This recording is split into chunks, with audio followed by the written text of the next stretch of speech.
Hello everyone. इस video में हम बात करेंगे लीशमैनिया के बारे में, समझेंगे इसकी morphology, life cycle, pathogenesis, therapy and prophylaxis के बारे में। चलिए शुरू करते हैं।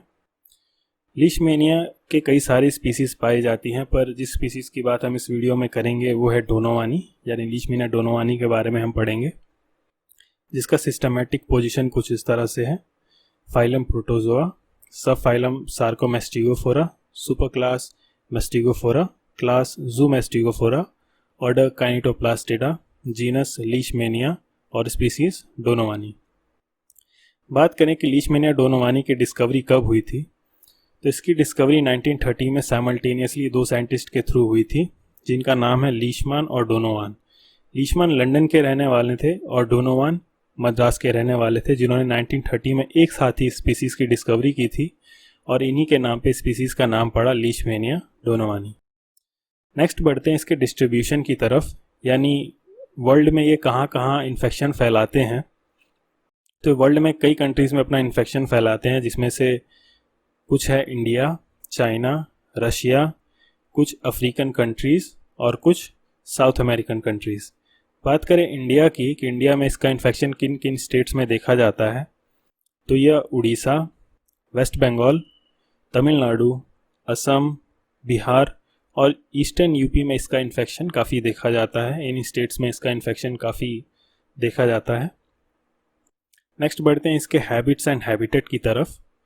तो ये एक तरह का इंट्रासेलुलर पैरासाइट है, जहाँ इंट्रासेलुलर का मतलब है इनसाइड द सेल। तो ये एक तरह का इंट्रासेलुलर पैरासाइट है, यानी सेल के अंदर रहने वाला पैरासाइट है। मान लीजिए ये एक सेल है, उसका न्यूक्लियस है, ये पैथोजन या फिर पैरासाइट है। ये सेल के अंदर चले जाता है और सेल के अंदर जाके ग्रो करता है और साथ में मल्टीप्लाई भी करता है। और जब ये इनफ नंबर में मल्टीप्लाई कर लेता है तो सेल को रप्चर कर देता है। रप्चर करने वजह से सेल की डेथ हो जाती है। सेल के डेथ होने के बाद ये नियर बाय यानी नेबर सेल्स के पास जाता है और उनके अंदर इन्फेक्शन कॉज करता है और ये साइकिल आगे चलते रहती है। तो ये एक तरह का इंट्रासेलुलर पैरासाइट है और ह्यूमंस के अंदर इनके वाइट ब्लड सेल्स को, जिनको ल्यूकोसाइट्स भी कहते हैं, लिम्फ नोड के सेल्स को, लीवर सेल्स को, बोन मैरो सेल्स को और स्प्लीन के सेल्स को काफ़ी इन्फेक्ट करता है। ये इनके सेल्स में एंटर कर जाता है, वहाँ पे मल्टीप्लाई करता है और जब फिर से इनफ मल्टीप्लाई कर लेता है तो नेबर वाले सेल को जाके इन्फेक्ट करता है और इस तरह से सारी सेल्स को, अगल बगल वाली सारी सेल्स को इन्फेक्ट करने लगता है। जब ये मल्टीप्लाई कर लेता है, मान लीजिए एक सेल है, जब 1 से 2 होता है, 2 से 4, 4 से 6, 6 से 8, जब इंक्रीज करने लगता है तो इसकी वजह से सेल का जो सरफेस एरिया वो भी इंक्रीज होने लगता है, जिसके वजह से क्या होता है, इन ऑर्गन्स पे डायरेक्टली इफेक्ट पड़ता है, जिसके वजह से ये ऑर्गन के साइज भी इंक्रीज होने लगता है। साइज इंक्रीज का होने का मतलब है ये इनलार्ज होने लगते हैं, जिसकी वजह से इनलार्जमेंट कॉज होने लगता है। नेक्स्ट बढ़ते हैं डिजीज़ की तरफ कि ये क्या डिजीज़ कॉज करता है। तो ये कॉज करता है काला अजहर, और काला अजहर का सबसे पहला सिम्टम है फीवर। सेकंड है enlargement of spleen, enlargement of liver भी हो सकता है, स्प्लीन और लीवर हम पढ़ चुके हैं इनलार्जमेंट किस वजह से होता है। और थर्ड है डिक्रीज इन WBC काउंट, क्योंकि ये जो लीशमैनिया है ये सीधे ब्लड सेल्स पे अटैक करता है और ब्लड सेल्स में WBC भी आते हैं और WBC को हैविली अफेक्ट करता है, जिस वजह से इसका काउंट जो है वो डिक्रीज हो जाता है। नेक्स्ट बढ़ते हैं इसके ट्रांसमिशन की तरफ कि ये आखिर ट्रांसमिट कैसे होता है, ये ह्यूमंस तक पहुंचता कैसे है। तो ये ह्यूमंस तक पहुंचता है by the bite of sand fly, यानी सैंड फ्लाई के काटने की वजह से पहुंचता है। और सैंड फ्लाई का साइंटिफिक जो नेम है वो है फ्लियोबोटोमस अर्जेंटिपस, जो एग्ज़ाम में काफ़ी पूछा जाता है। और ये एक तरह का इनवर्टिब्रेट है, जो फिगर में कुछ इस तरह सा दिखता है। आपको यहाँ इम्पॉर्टेंट याद रखना है कि जो इसका ये वाला पार्ट है इसको कहते हैं प्रोबोसिस, PROBOSCIS। प्रोबोसिस को हिंदी में सूंड भी कहते हैं, ऐसे हाथी का सूंड होता है। और इस प्रोबोसिस से क्या करता है, स्किन को पंचर करता है, यानी स्किन में छेद करता है और पंचर करके क्या करता है, ब्लड को सक करता है, इस वजह से इसको ब्लड सकिंग फ्लाई भी कहते हैं, यानी सैंड फ्लाई को ब्लड सकिंग फ्लाई भी कहते हैं।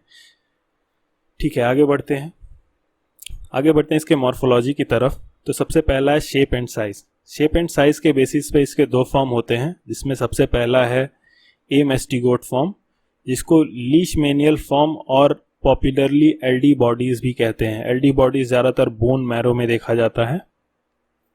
तो आपसे एग्जाम में पूछ सकता है कि एलडी बॉडीज बताइए, एलडी बॉडीज का दूसरा नाम क्या है, तो आपको बताना पड़ेगा कि इसको ए मैस्टिगोट या फिर लीशमैनियल फॉर्म भी कहते हैं।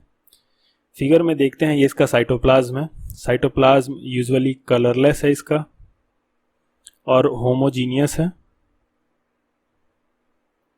नेक्स्ट बढ़ते हैं इसके सेल मेम्ब्रेन की तरफ। ये है इसका सेल मेम्ब्रेन।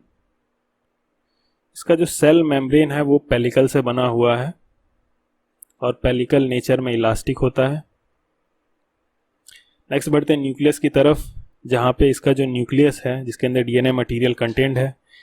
फिर है काइनेटोप्लास्ट, जो ये वाला स्ट्रक्चर है। काइनेटोप्लास्ट के अंदर भी कुछ डीएनए मटेरियल पाए जाते हैं। फिर आता है बेसल बॉडी। बेसल बॉडी का एक पार्ट होता है ब्लीफेरोप्लास्ट। ब्लीफेरोप्लास्ट से ही फ्लैजिला का फॉर्मेशन होता है, यानी फ्लैजिला कहाँ से अराइज होता है? ब्लीफेरोप्लास्ट से। जैसे यहाँ पे देख सकते हैं बेसल बॉडी, और बेसल बॉडी का ही ये स्ट्रक्चर जो है ब्लीफेरोप्लास्ट है और यहीं से फ्लैजिला अराइज होती है। ए मैस्टिगोट फॉर्म में जो फ्लैजिला है वो काफ़ी शॉर्ट और एम्बेडेड होती है, या कह सकते हैं कि यहाँ पे फ्लैजिला फ्री नहीं है, नॉट फ्री, फ्लैजिला फ्री नहीं है। जो सेकंड फॉर्म है वो है प्रोमैस्टिगोट फॉर्म, इसको लिप्टोमोनाड फॉर्म भी कहते हैं। अगर आप इसका स्ट्रक्चर देख सकें तो ये स्पिंडल शेप का दिखेगा। इसके अंदर भी साइटोप्लाज्म है जो सिमिलरली कलरलेस और होमोजीनियस है।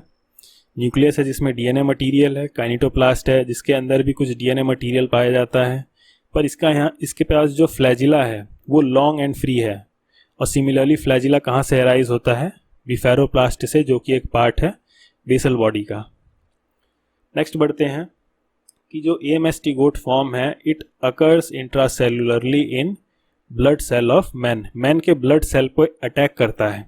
ब्लड सेल में हमारा आरबीसी, डब्ल्यूबीसी, प्लेटलेट्स और कई सारी चीज़ें आ जाती हैं, पर इसके अंदर आपको याद रखना है कि डब्ल्यूबीसी पे ज़्यादा अटैक करता है। और डब्ल्यूबीसी में भी मैक्रोफेजिस पे ज़्यादा अटैक करता है। और जो मैन है एक तरह का वर्टिब्रेट होस्ट है। इसके शेप की बात करें तो ये राउंडेड है, थोड़ा सा ओवल भी हो सकता है, और इसका जो न्यूक्लियस है या तो सेंट्रल होगा या फिर ई-सेंट्रिक होगा। ई-सेंट्रिक का मतलब है नियर टू सेंटर, यानी सेंटर के आसपास ही रहता है। जो इसका न्यूक्लियस है सेंट्रल है या फिर ई-सेंट्रिक है। और हम देख चुके हैं कि इसका जो फ्लैजिला है वो फ्री नहीं होता, वो शॉर्ट होता है या फिर एम्बेडेड होता है। और कहाँ से अराइज होता है? ब्लीफेरोप्लास्ट ऑफ बेसल बॉडी। नेक्स्ट चलते हैं प्रोमैस्टिगोट की तरफ। तो ये अकर होता है मिडगट ऑफ सैंडफ्लाई में। सैंडफ्लाई एक तरह का इनवर्टिब्रेट है और सैंडफ्लाई को और कहते हैं ब्लड सकिंग फ्लाई, और इसका साइंटिफिक नेम है फ्लियोबॉटमस अर्जेंटिपस। आपको ये याद रखना चाहिए। इसका जो शेप है वो इलोंगेटेड है, स्लेंडर है, या फिर कहें स्पिंडल शेप का है। और इसका जो न्यूक्लियस है वो सेंट्रल पोजीशन पे रहता है। जो इसका न्यूक्लियस है वो सेंट्रल पोजीशन पे रहता है और काफ़ी प्रोमिनेंट होता है, माइक्रोस्कोप में इजीली दिख जाता है। और है इसका जो फ्लैजिला है लॉन्ग और फ्री है। नेक्स्ट बढ़ते हैं इसके सेल मेम्ब्रेन की तरफ। तो पढ़ चुके हैं पेलिकल से बना हुआ है और इलास्टिक इन नेचर है। जिसका फ्लैजिला है लॉन्ग फ्री फ्लैजिला पाया जाता है प्रोमैस्टिगोट फॉर्म में, और नो फ्री फ्लैजिला होता है ए मैस्टिगोट फॉर्म में। और ये अराइज कहाँ से होता है? ब्लीफेरोप्लास्ट से। इसका जो साइटोप्लाज्म है वो कलरलेस है, होमोजीनियस है, और ये डिफ्रेंशिएटेड नहीं होता एक्टोप्लाज्म में और इंडोप्लाज्म में। अब कुछ ऑर्गेनिजम्स ऐसे होते हैं, जैसे मान लीजिए एक सेल मेम्ब्रेन है और इस सेल मेम्ब्रेन के अंदर साइटोप्लाज्म है। तो इसका साइटोप्लाज्म डिफ्रेंशिएटेड होता है दो अलग अलग चीज़ों में। तो इसका जो आउटर रीजन होता है साइटोप्लाज्म का, इसको एक्टोप्लाज्म कहते हैं, और जो इसका इनर पार्ट रहता है उसको एंडोप्लाज्म कहते हैं। पर लीशमीनिया के केस में ये नहीं पाया जाता। जो अदर इंपॉर्टेंट स्ट्रक्चर हैं जैसे कि ब्लीफेरोप्लास्ट, काइनेटोसोम्स, राइजोप्लास्ट, गोल्गी बॉडी, माइटोकॉन्ड्रिया, वैक्यूल्स और न्यूक्लियस इसके अंदर पाए जाते हैं। और जो न्यूक्लियस है वो लार्ज, स्फेरिकल और इसेंट्रिक या फिर सेंट्रल होता है, जैसे हम दोनों के केस में देख चुके हैं। नेक्स्ट बढ़ते हैं मेटाबॉलिज्म की तरफ। तो जो नरिशमेंट है यानी न्यूट्रिएंट का अपटेक है, जो न्यूट्रिएंट का अपटेक है यानी न्यूट्रिएंट कहाँ से लेता है, रेस्पिरेशन है यानी एक्सचेंज ऑफ गैसेस, और एलिमिनेशन ऑफ वेस्ट यानी एक्सक्रीशन। ये सारे प्रोसेस होते हैं इसके जनरल बॉडी सरफेस से। यानी मान लीजिए अगर ये लीशमैनिया है तो इसके बॉडी सरफेस से ही न्यूट्रिशन, रेस्पिरेशन, एक्सक्रीशन सब इसके जनरल बॉडी सरफेस से होता है by the process of diffusion. Next है रिप्रोडक्शन। तो इसके अंदर जो सेक्सुअल रिप्रोडक्शन है वो अननोन है अभी तक, और जो एसेक्सुअल रिप्रोडक्शन है वो होता है लॉन्गिट्यूडनल बाइनरी फिजन से। जैसे फिगर में दे सकते हैं, ये लीशमैनिया है और जो इसका ये वाला प्लेन है ये है इसका लॉन्गिट्यूडनल प्लेन, और लॉन्गिट्यूडनल प्लेन से ही सबसे पहले न्यूक्लियस डिवाइड करता है, और न्यूक्लियस के डिवाइड होने के बाद ये लॉन्गिट्यूडनली फिजन शो करता है, यानी डिवाइड करके दो अलग अलग लीशमैनिया का फॉर्मेशन करता है। नेक्स्ट है डायजेनेटिक पैरासाइट। डायजेनेटिक पैरासाइट का मतलब है इसे अपनी लाइफ साइकिल यानी लाइफ साइकिल कंप्लीट करने के लिए दो होस्ट की ज़रूरत पड़ती है। इसमें सबसे पहला आता है प्राइमरी होस्ट, जिसको प्रिंसिपल होस्ट भी कहते हैं, जो इसके केस में है मैन, जो कि एक वर्टिब्रेट है और इसके अंदर ही जाके सेल्स पे फीड करता है और सेल के अंदर ही मल्टीप्लाई करता है asexually by the process of longitudinal binary fission. जो इसका सेकेंडरी या फिर इंटरमीडिएट होस्ट है, जिसे वेक्टर भी कहते हैं। वेक्टर यूज होता है ज़्यादातर ट्रांसमिशन के लिए, यानी एक प्राइमरी होस्ट से दूसरे प्राइमरी होस्ट में पहुंचने के लिए जिस वेक्टर का यूज होता है वो है सैंड फ्लाई, जिसका साइंटिफिक नेम है फ्लियोबोटोमस अर्जेंटिपस, जिसको ब्लड सकिंग फ्लाई भी कहते हैं, और ये एक तरह का इनवर्टिब्रेट है, ब्लड सकिंग फ्लाई। नेक्स्ट बात करते हैं रिजर्वायर होस्ट की। तो यहाँ पे देखा जाता है कि प्राइमरी होस्ट और सेकेंडरी होस्ट के बीच में भी कुछ ऐसे होस्ट आते हैं जिनको रिजर्वायर होस्ट कहा जाता है। मान लीजिए प्राइमरी होस्ट सेकेंडरी होस्ट के बीच में ये पहुंच नहीं पाया, मान लीजिए कोई ब्लड सकिंग फ्लाई वो ह्यूमन के जगह जाके इन रिजर्वायर होस्ट को बाइट कर देती है और इसको इन्फेक्ट कर देती है, पर इन रिजर्वायर होस्ट के अंदर पहुंच के लीशमैनिया इनको इन्फेक्ट नहीं करता, यानी कोई हार्म नहीं पहुंचाता, सिर्फ वेट करता है ताकि जो दूसरा जो ब्लड सकिंग फ्लाई है इनका ब्लड सक करे और प्राइमरी होस्ट को जाके इन्फेक्ट करे। उसी तरह से इंडिया में इसके रिजर्वायर होस्ट काफ़ी कम पाए जाते हैं, पर कुछ कंट्री जैसे कि रशिया में डॉग्स एंड जैकॉल इसके रिजर्वायर होस्ट हैं, और केनिया में ग्राउंड स्क्वायरल इसका रिजर्वायर होस्ट है। नेक्स्ट बढ़ते हैं इसके लाइफ साइकिल की तरफ, जो कि बेहद इंपॉर्टेंट है। तो हम पढ़ चुके हैं कि लीशमैनिया एक तरह का डायजेनेटिक पैरासाइट है, जिसको अपनी लाइफ साइकिल कंप्लीट करने के लिए दो होस्ट की ज़रूरत पड़ती है, जिसमें सबसे पहला है सैंड फ्लाई और दूसरा है ह्यूमन। ह्यूमन प्राइमरी होस्ट है और सैंड फ्लाई सेकेंडरी होस्ट है, और यही वेक्टर भी है। तो शुरुआत करेंगे फर्स्ट स्टेप से। Sand fly takes a blood meal. मान लीजिए ये एक सैंड फ्लाई है और इसके प्रोबोसिस में, जैसे हम पढ़ चुके हैं प्रोबोसिस यानी सूंड, प्रोबोसिस के अंदर इसके अंदर प्रोमेस्टिगोट फॉर्म पाया जाता है। ये रहा प्रोमेस्टिगोट फॉर्म। ये इस प्रोमेस्टिगोट फॉर्म को ले आती है और अपने प्रोबोसिस के थ्रू स्किन में इंजेक्ट कर देती है, और जब ये ब्लड सक कर रही होती है उसी वक्त ये जो प्रोमेस्टिगोट फॉर्म होता है ये पहुंच जाता है ब्लड में। इसी के साथ सेकेंड स्टेप आता है कि promastigotes are phagocytized by macrophages और other type of mononuclear phagocytic cell. अब ये जो प्रोमेस्टिगोट फॉर्म है ये पहुंच जाता है ब्लड में, और ब्लड में आती हैं WBCs, और एक WBC होता है मैक्रोफाज। ये मैक्रोफाज क्या करता है, इसको फेगोसाइटाइज कर लेता है, यानी जाता है और इसको इनगल्फ कर लेता है, यानी खा जाता है। उसके बाद क्या होता है, उसके बाद आता है थर्ड स्टेप कि प्रोमेस्टिगोट्स ट्रांसफॉर्म इनटू एमेस्टिगोट। अब क्या होता है, प्रोमेस्टिगोट इंट्रासेलुलर पैरासाइट बन गया है। जैसा हमने शुरुआत में पढ़ा था कि जो लीशमैनिया इंट्रासेलुलर पैरासाइट है, तो ये पहुंच गया WBC में यानी मैक्रोफाज में, और यहाँ जाके ये बन गया पैरासाइट।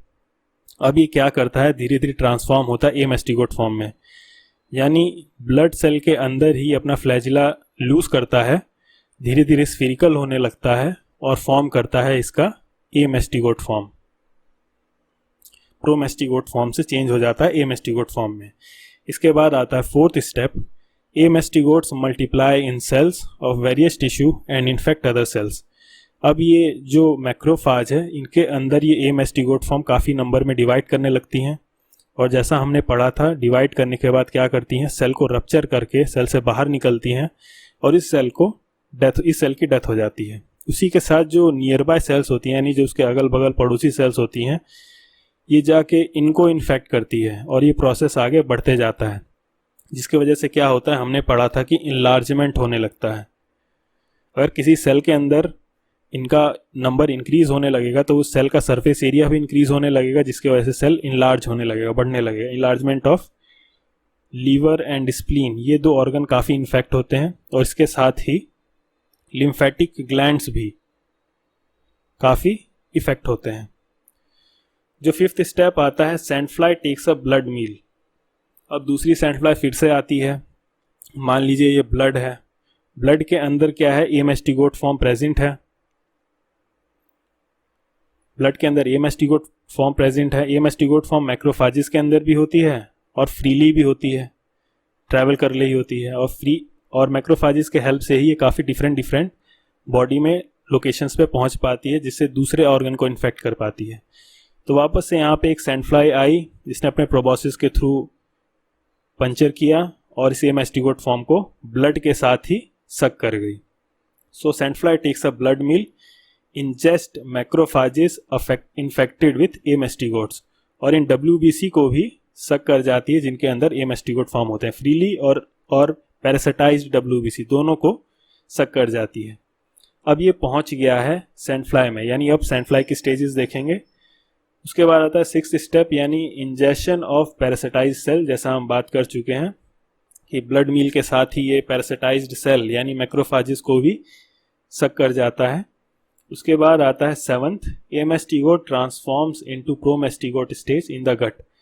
अब गट में जो ब्लड मील होता है उसके अंदर ए मैस्टिगोट फॉर्म होता है, और अब ये ए मैस्टिगोट फॉर्म ट्रांसफॉर्म हो जाता है प्रोमैस्टिगोट फॉर्म में।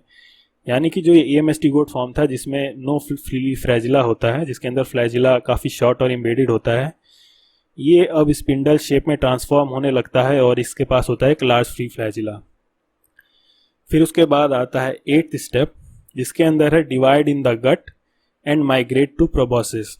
अब ये जो प्रोमैस्टिगोट फॉर्म है ये क्या करती हैं, लॉन्गिट्यूडनल बाइनरी फिजन होता है, इसका ये लॉन्गिट्यूडनल सेक्शन है, इसमें होता है बाइनरी फिजन और ये काफ़ी डिवाइड करने लगती हैं। और जब ये डिवाइड करने लगती हैं तो फिर से पहुंचती हैं सैंडफ्लाई के प्रोबॉसिस में, यानी इस एरिया में प्रोबॉसिस में पहुंचती हैं, और फिर से ये साइकिल वापस से रिपीट होती है, जहाँ पे ये प्रोबॉसिस वापस से इंसर्ट करता है यानी पंचर करता है स्किन को, और वापस ब्लड में प्रोमैस्टिगोट फॉर्म को रिलीज कर देता है, और वापस ये साइकिल कंटिन्यू होती है। नेक्स्ट बढ़ते हैं इसके सिम्टम एंड पैथोजेनेसिस की तरफ। तो सबसे पहला जो इसके पास है कि ये कॉज करता है काला अजर, जिसको डमडम फीवर भी कहते हैं, ब्लैक फीवर भी कहते हैं, या फिर इसी को कहते हैं ओरिएंटल सोर, इसको ओरिएंटल सोर भी कहते हैं, काफ़ी एग्जाम में पूछा जाता है। बात करें इसके इंक्यूबेशन पीरियड की।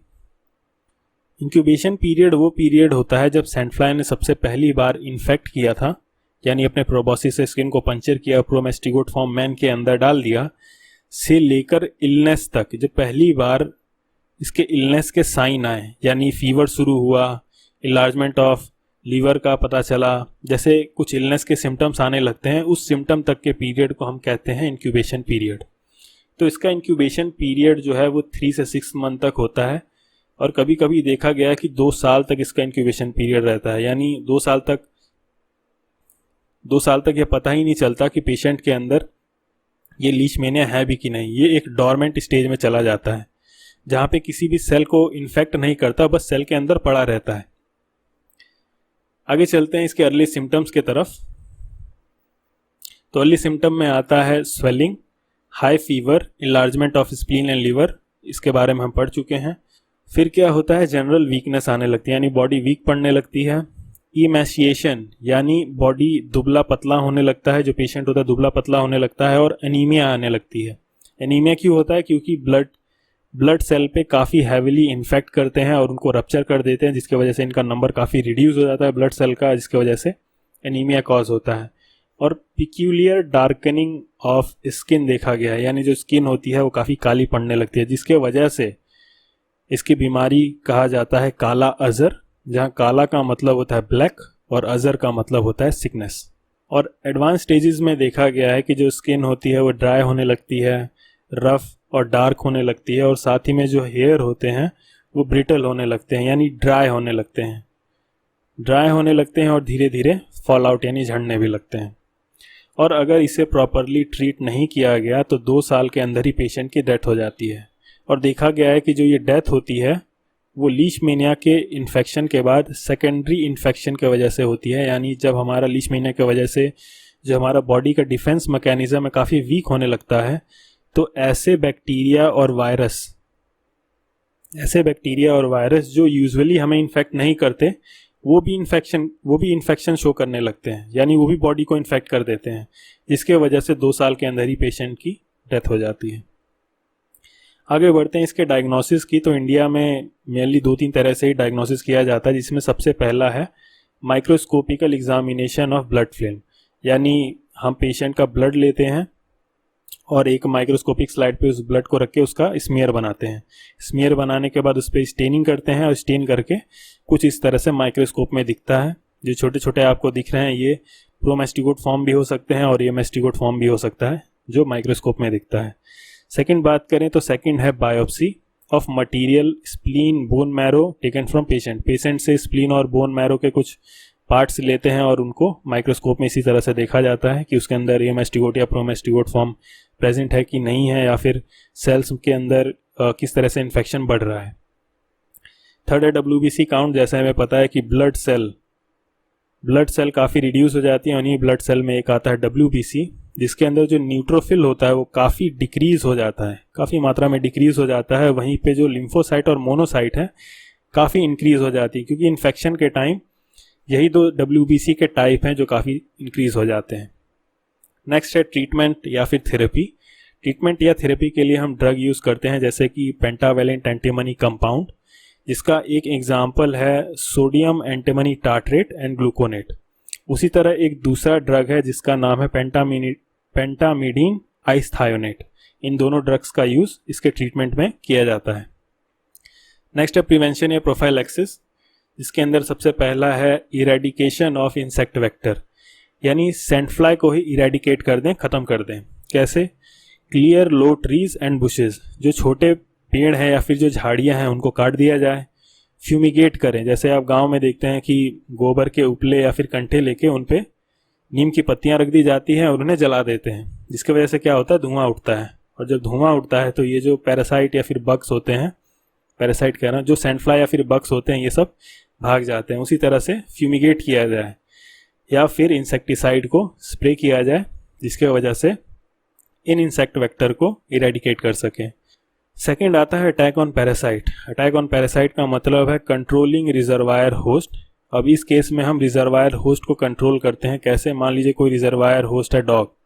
ऐसी कुछ कंट्रीज़ है जहाँ पे रिजर्वायर होस्ट जो है वो डॉग होता है। तो अगर इन्फेक्शन काफ़ी हैवी फैलने लगा तो ऐसे कंट्री में डॉग्स को किल कर दिया जाता है, यानी इन्हें गोली मार दी जाती है। पर हमारी कंट्री में ऐसा नहीं होता, काफ़ी एनिमल क्रूएलिटी को ज़्यादा बर्दाश्त नहीं किया जाता, इसलिए इन डॉग्स को हम चेकअप सेंटर्स पे ले जाते हैं और इनको प्रॉपरली ट्रीट करके वापस छोड़ते हैं।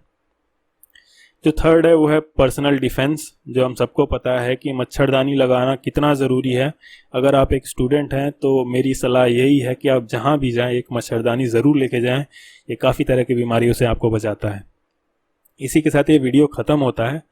आगे बढ़ते हैं एक छोटे से MCQ की तरफ। तो अगर आपने वीडियो काफ़ी अच्छे से देखा हो तो इस MCQ का आप इजीली आंसर दे पाएंगे, जिसमें क्वेश्चन 1 है कि intermediate host of Leishmania is Phlebotomus, सीसी फ्लाई, मॉस्किटो और हाउस फ्लाई। आप वीडियो पॉज करके इसका आंसर सोच सकते हैं। तो इसका जो सही आंसर है वो है फ्लियोबोटमस अर्जेंटिपस। क्वेश्चन 2 है लीशमेनिया कॉजेज मलेरिया, काला अजर, डिसेंट्री या स्लीपिंग सिकनेस। तो इसका सही आंसर है काला अजर। थर्ड है leptomonad form Leishmania is found in man, sand fly, सीसी फ्लाई और बेड बग। तो इसका सही आंसर है सैंड फ्लाई। जो लिप्टोमोनाट फॉर्म होता है वो सैंडफ्लाई में पाया जाता है, और लीशमेनियल फॉर्म मैन में पाया जाता है। फोर्थ है general body surface of Leishmania performs nourishment, excretion, respiration और ऑल। तो इसका सही आंसर है ऑल। फिफ्थ है Leishmania is intracellular parasite of leucocyte, cells of spleen, hepatic cell और ऑल। तो इसका करेक्ट आंसर है ऑल। ये सभी सेल्स को इन्फेक्ट करती है, जो कि एक तरह का इंट्रासेलुलर पैरासाइट है। सिक्स्थ है कॉज ऑफ काला अजहर। इनमें से लीशमेनिया का कौन सा स्पीसीज काला अजहर कॉज करता है? लीशमेनिया चागासी, लीशमेनिया इन्फेंटम, लीशमेनिया कैनिस और लीशमेनिया डोनोवानी। तो आई होप इसका आंसर आप इजीली कह सकते हैं कि लीशमेनिया डोनोवानी ही काला अजहर कॉज करता है। अगर आपको वीडियो अच्छी लगी तो इसको लाइक करें, और अगर इन्फॉर्मेटिव लगी और ऐसे वीडियो आप और देखना चाहते हैं तो चैनल को सब्सक्राइब ज़रूर कर दें। मिलते हैं आपसे अगली वीडियो में। Thank you.